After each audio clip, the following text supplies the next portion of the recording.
प्यारे विद्यार्थियों, आज हम देखने जा रहे हैं कुछ MCQ। कौन सा लेसन है हमारा? जैसे एकांकी व्यापार है, कंपनी है या संयुक्त कंपनी है, उसके बारे में। तो देखो, सबसे पहले जो है कि एकल स्वामित्व की दशा में व्यवसाय के स्वामी और व्यवसाय के प्रति कौन सा दायित्व होता है। एकल व्यापार की बात करें तो कौन सा होता है? असीमित होता है। अभी सीमित तो किस में होता है? कंपनी में होता है। ठीक है, आगे देखते हैं। एकल स्वामित्व कंपनी में किस अवधि के दौरान बोर्ड मीटिंग रखनी अनिवार्य है?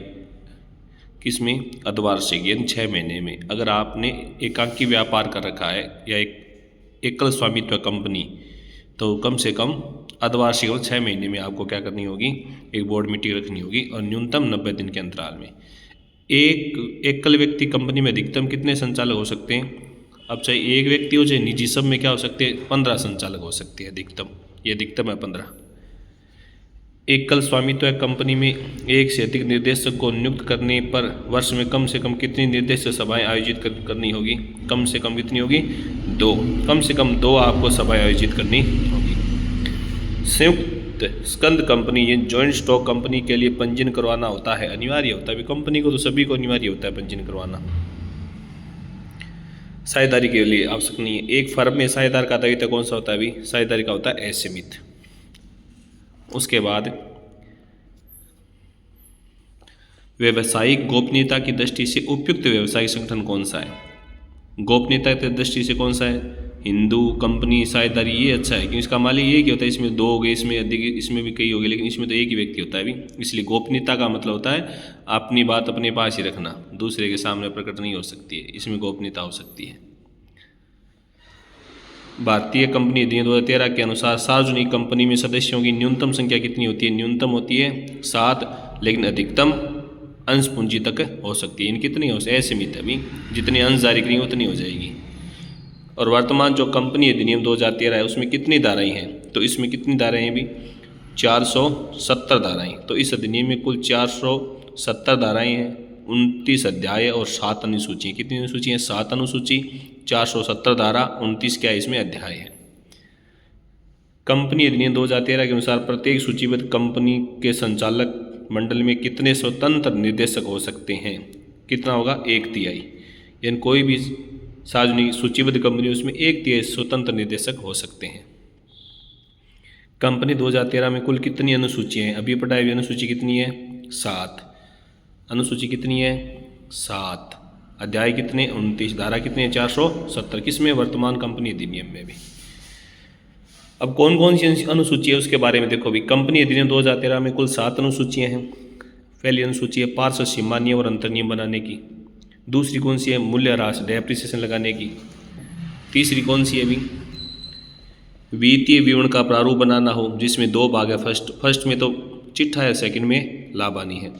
4 में क्या है? स्वतंत्र निर्देशक की नियुक्ति हो। 5 में महत्वपूर्ण प्रबंध व्यक्ति का, और 6 में आधारभूत समस्या, और 7 में सार्वजनिक उत्तरदायित्व समिति का निर्माण हो सकता है। उसके बाद संयुक्त हिंदू अविभाजित परिवार HU व्यवसाय के लिए सभी कथन है। सभी सही है क्या? देखो, इसमें परिवार के मुखिया कर्ता द्वारा व्यवसाय का प्रबंध, सही बात है। HU व्यवसाय का पंजीयन करना आवश्यक है? नहीं होता है। इसमें कर्ता का दायित्व क्या होता है? असीमित होता है, बाकी का नहीं होता है। सही हो गई बात। वह साझेदार जो साझेदारी व्यवसाय में न तो पूंजी निवेश करता है, न ही सक्रिय रूप से भाग लेता है, कार्य को संपन्न करता है, तो वो कौन सा कहलाता है? नाम मात्र का कहलाता है। अभी न तो पैसा लगा हुआ है, न काम करे, तो नाम मात्र की बात होगी बस। निम्न में से कौन सा कथन साझेदारी के बारे में सत्य है? कि साझेदारी फर्म का पंजीयन ऐच्छिक होता है। हाँ। साझेदार ठहराव पर आधारित है, ठहराव हो सके। साझेदार में मध्य पारस्परिक एजेंसी को संबंध भी हुआ है, उपयुक्त है सभी।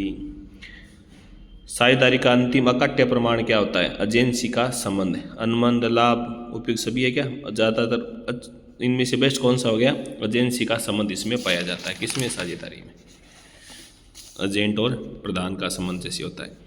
साझेदारी सल्लेख के अभाव में साझेदारों की पूंजी पर ब्याज है, कोई ब्याज नहीं दिया जाता है। अभी साझेदारों में केवल जिसे लाभों के लिए शामिल किया जा सकता है वह कौन सा होता है?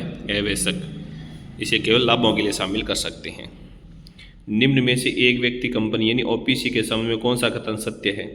इसमें केवल सदस्य के रूप में एक व्यक्ति असत्य पूछा है। भी एक व्यक्ति हो सकता है, सही। इसमें एक नामात्र सदस्य का दायित्व सीमित होता है, सही। कंपनी का प्रावधान कंपनी 2013 में पहली बार है, हाँ पहली बार आया है। अभी इस कंपनी का अस्तित्व अपने सदस्यों से अलग पृथक नहीं होता है, बात गलत है। सहकारी समिति का गठन करने के लिए कम से कम कितने व्यक्तियों की आवश्यकता होती है? इसमें थोड़ा सा क्या करेक्शन सा हो गया अभी शायद, क्योंकि है तो 10, लेकिन बोर्ड ने क्या माना है कि थोड़ा चेंज हो गया है। कितने मानी है? 15। साझेदारी व्यवसाय का अस्तित्व कितना होता है? साझेदारी व्यवसाय का अस्तित्व होता है, साझेदारों से पृथक नहीं होता है। अभी कौन सी कंपनी अपने अंशों के हस्तांतरण पर प्रतिबंध लगाती है? निजी कंपनी। बाकी सार्वजनिक जारी कर सकती है, विदेशी। निजी कंपनी के सीमा नियम पर कम से कम कितने अभिदाताओं के हस्ताक्षर होने चाहिए? निजी कंपनी कम से कम 2 व्यक्ति तो भी, तभी तो निर्माण होगा। सार्वजनिक कंपनी के लिए 7 हो। एक सार्वजनिक कंपनी न्यूनतम प्रदत्त पूंजी, अब यह प्रावधान क्या है? हट चुका है। अभी अब सार्वजनिक निजी के लिए किसी प्रकार की पूंजी की बाध्यता नहीं है। पहले होती थी 1 लाख 5 लाख, अब हट गई है, अब कोई बाध्यता नहीं है। कंपनी अपने अंशधारियों को लाभों का वितरण करती है, शुद्ध लाभों में से, शुद्ध जो लाभ। साझेदारी अधिनियम 1932 कब लागू हुआ था? 1 अक्टूबर 1932 को। कब लागू है? अभी 1 अक्टूबर 1932 को।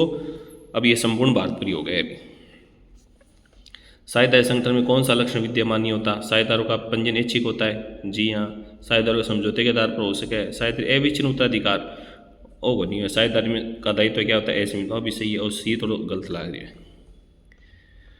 गत्यारोह द्वारा साझेदार कौन सा होता है? जो विशेष परिस्थिति में क्या हो? साझेदार। जैसे ये परिभाषा है कि यह साझेदार विशेष परिस्थिति में अपने मार्गदर्शन के आधार पर फर्म में साझेदार बनता है। व्यवस्था में बोले विशेष परिस्थिति द्वारा साझेदार। निम्न में से कौन सा सहकारी संगठन के लिए सही है? सहकारी संगठन का प्राथमिक उद्देश्य सेवा देना है, जरूर। सहकारी संगठन का नियमन भारतीय सहकारिता अधिनियम 1930 है क्या? नहीं, ये तो 2012 में है अभी, तो 30 ये गलत हो गया। उसके बाद सहकारी समिति के पंजीयन कम से कम 10, पंजीयन के लिए अब 10 नहीं है अभी, कम से कम कितने होने चाहिए? 15 व्यक्ति होने चाहिए।